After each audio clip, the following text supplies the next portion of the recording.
2013 সালের আগস্ট মাস ঢাকার চামেলিবাগের একটি ফ্ল্যাটে ঘটেছিল এক নরকীয় ঘটনা, যা শুধু রাজধানী ঢাকা নয়, কেঁপে উঠেছিল পুরো বাংলাদেশ। কি ঘটেছিল? পুলিশের বিশেষ শাখার কর্মকর্তা মাহফুজুর রহমান এবং তার স্ত্রী স্বপ্না রহমানকে হত্যার দায়ে গ্রেফতার করা হয় তাদেরই একমাত্র মেয়ে ঐশী রহমানকে। সেই ঘটনার পর কেটে গেছে দীর্ঘ 13টি বছর। বাইরের পৃথিবীটা হয়তো অনেক বদলে গেছে, কিন্তু কাশিমপুর মহিলা কেন্দ্রীয় কারাগারের 4 দেয়ালে কেমন কাটছে ঐশীর জীবন? তিনি এখন কি করছেন, আর তার মুক্তি পেতে আর কত বছর বাকি? আজকের বিশেষ প্রতিবেদনে আমরা জানব সেই খবর। একসময়ের সেই অবাধ্য আর বিপদগামী কিশোরী ঐশী রহমান এখন এক শান্ত, পরিপক্ক নারী। কারাগারের অন্ধকার কূপের দিনগুলো তিনি এখন কাটাচ্ছেন একদম অন্যভাবে। কাশিমপুর কারা কর্তৃপক্ষ সূত্রে জানা গেছে, ঐশীকে এখন কারাগারের লাইব্রেরির দায়িত্ব দেওয়া হয়েছে। হ্যাঁ, ঠিকই শুনেছেন, যে লাইব্রেরি থেকে বন্দিরা বই নেন, সেই বইয়ের হিসাব রাখা, ক্যাটালগ তৈরি করা এবং বই বিতরণ সহায়তা করাই এখন ঐশীর প্রধান কাজ।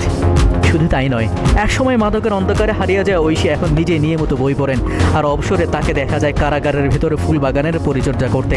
কারারক্ষীদের মধ্যে ঐশীর আচরণ এখন যথেষ্ট নম্র এবং তিনি কারাগারের সবসময় সব ধরনের নিয়মকানুন মেনে চলেন। তবে আজকের এই শান্ত ঐশীর পেছনে রয়েছে এক দীর্ঘ আইনি প্রক্রিয়া। চামেলিবাগের জোড়া খুনের পর নিম্ন আদালত অপরাধের ভয়াবহতা বিবেচনা করে ঐশীকে মৃত্যুদণ্ড দেয়, অর্থাৎ ফাঁসির আদেশ। কিন্তু পরবর্তীতে উচ্চ আদালতের আপিল করা হলে তার বয়স, মানসিক অবস্থা এবং পারিপার্শ্বিকতা বিবেচনা করে মহামান্য হাইকোর্ট সাজা কমিয়ে দেন। ফাঁসির বদলে তাকে দেয়া হয় যাবজ্জীবন কারাদণ্ড। সেই থেকে তিনি কাশিমপুর কারাগারে বন্দী হিসাবে জীবন কাটাচ্ছেন। এখন সবার মনে একটাই প্রশ্ন, ঐশীর সাজা শেষ হতে আর কতদিন বাকি? তিনি কবে মুক্ত বাতাসে শ্বাস নিতে পারবেন?